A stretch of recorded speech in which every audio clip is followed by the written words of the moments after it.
अमरापुर नाम के गांव में महेश नाम का गरीब किसान अपनी पत्नी सीता के साथ रहता था। महेश अपने गांव का सबसे गरीब व्यक्ति था। महेश रोज किसी न किसी के यहाँ मजदूरी करके थोड़े बहुत पैसे कमा पाता था। जितने रुपए की आमदनी होती उसी से ही दोनों का जीवन किसी तरह कट जाता था। महेश के पास रहने के लिए एक अच्छा घर भी नहीं था। उसका घर बहुत ही पुराना और मिट्टी का बना हुआ घर में रहता था। महेश के पास इतने पैसे भी नहीं थे जिससे वह घर की मरम्मत करवा सकता था, इसलिए कभी कभी महेश खुद ही घर की मरम्मत किया करता था और खाने के लिए 2 वक्त की रोटी भी बहुत मुश्किल से जुटा पाता था। गरीबी होने के कारण सारे गांव वाले उन दोनों की पहनावा देखकर कोई भी इज्जत नहीं करते थे।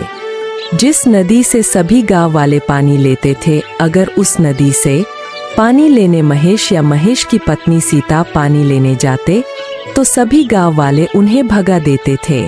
अरे कलमुही, तू फिर आ गई पानी लेने।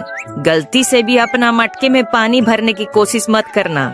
रुक, हमें पहले अपना मटका भरने दे, फिर हमें यहाँ से जाने के बाद तुम अपना मटका भरना, समझी ना? सीता चुपचाप सारी बातें सुनती है और किसी को कुछ नहीं कहती है। सारी औरतों के चले जाने के बाद सीता उदास मन से मटके में पानी भरती है।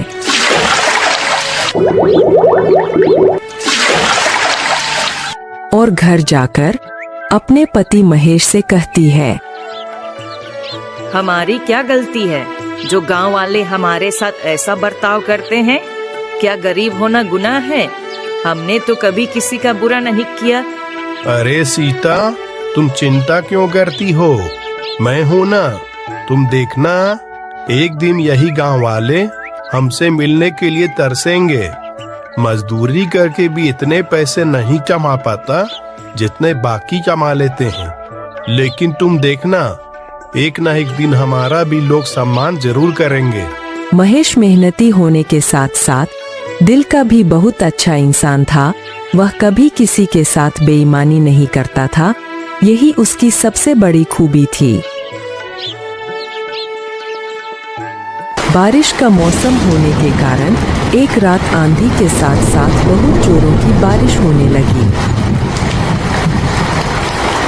महेश का घर कच्चा होने के कारण महेश को बहुत डर लगने लगा कि तूफान के साथ घर के छत उड़ ना जाए। सीता, बाहर बहुत जोरों की तूफान के साथ साथ बारिश हो रही है। मुझे लगता है हमारे घर की छत ज्यादा देर तक नहीं टिक पाएगी। जी, मैं बोल रही थी, हमारे पास जो भी जरूरी सामान है ना, उसे हम एक बोरे में भरकर आपके भैया रामलाल के यहाँ दे आते हैं। हाँ, तुम सही बोल रही हो। चलो जल्दी जल्दी हमारे जरूरत के सामान को एक बोरे में भर देते हैं, फिर भैया के यहाँ चलेंगे। महेश और उसकी पत्नी कुछ जरूरी सामान को एक बोरे में भरकर कुछ दूर अपने भाई के घर जाने लगते हैं। महेश के भाई का घर पक्का मकान था। भैया, अरे ओ भैया, दरवाजा खोलो, कुछ काम है। क्या हुआ?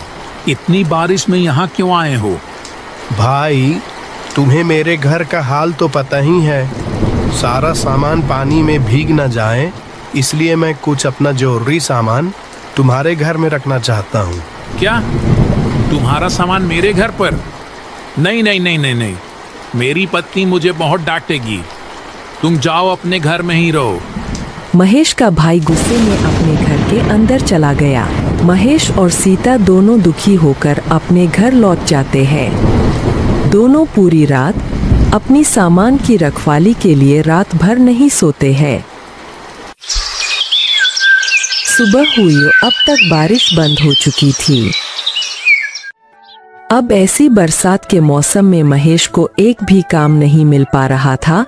कुछ महीने इसी तरह गुजर गए।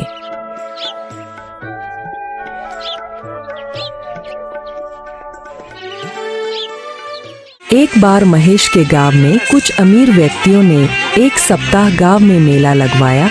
सभी अमीर व्यापारियों ने अपने अपने गाड़ियों में मेला देखने आए।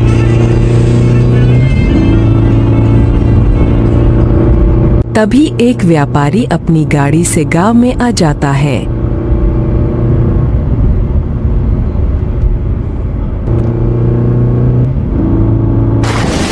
तभी अचानक जोर जोर से बारिश होने लगती है। रास्ता गीला होने के कारण उस व्यापारी की